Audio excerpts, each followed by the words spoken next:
ڕیفراندۆم هاواری نەتەوەیەک دوای 100 ساڵ. ئیمڕۆ کە لێرە کۆبوونەتەوە بە یەک دەنگ بە ناوی هەموو گەلی کوردستانەوە بڵێن بەڵێ بۆ سەربەخۆیی. مێژوویەک پڕ لە ئاستەنگ و غەدری گەورە، بەڵام سەروەری گەورەتر، ئەزموونی زیاتر و سیاسەتی بەهێزتر و نوێتر.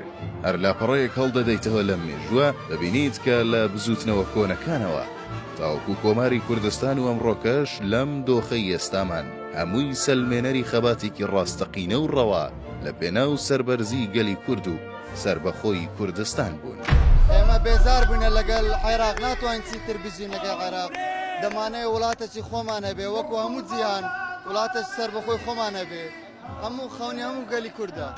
ڕیفراندۆمیش یەک لەو دەستکەوتە مەزنانی کوردستان بوو کە ئیرادە و تەبایی کوردی بە هەموو جیهان نیشاندا.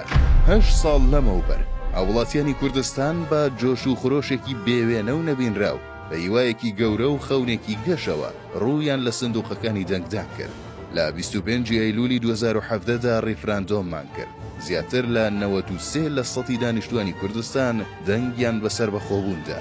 هەر ئێرەشنا بەڵکو سنوورە دەستکردەکانی بڕی و ڕۆژەڵات و ڕۆژاوای کوردستانیش بە هەموو شێوەیەک پێشوازی و پشتیوانیان لەم هەوڵە بێوێنەیە کرد. دەبینە دەوڵەت ئینشاءالله بە هەموو جیهان بزانێ ئەمە کوردین و هەر کورد دەبین، نە عەرەبی نە ئێرانی نە تورکمستان، کوردین و هەر کوردیش دەبین.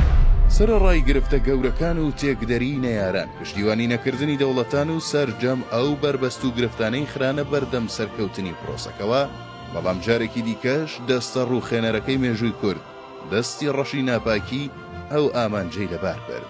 ئەگەرچی کوردستان سەربەخۆ نەبوو، بەڵام دەیان پەیام و ئاماژەی گرنگ و گەورەی بۆ خەبات و مێژوومان و تەنانەت ئایندەش تێدا بوو.